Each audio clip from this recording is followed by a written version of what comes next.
যে যদি ক্যা দেখিয়ে এনআরসি নিয়ে এসে কারো যারা এখানকার নাগরিক তাদের নাগরিকত্ব ক্যান্সেল করা হয়, তাহলে কিন্তু আমরা কেউ চুপ থাকবো না, আমরা স্ট্রংলি এটা প্রতিবাদ করব।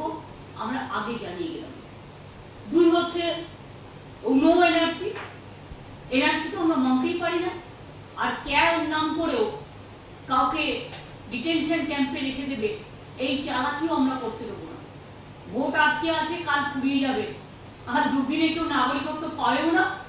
এটা লোক দেখানো, জাস্ট প্রতারণা, মানুষের সাথে ছলনা।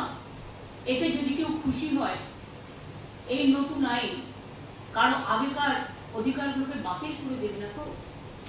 আমার মাথায় এটা আসছে তার কারণ আগের আইনটা তাই বলা ছিল, এবারের আইনটা কি করছে এটাও আমায় দেখতে হবে।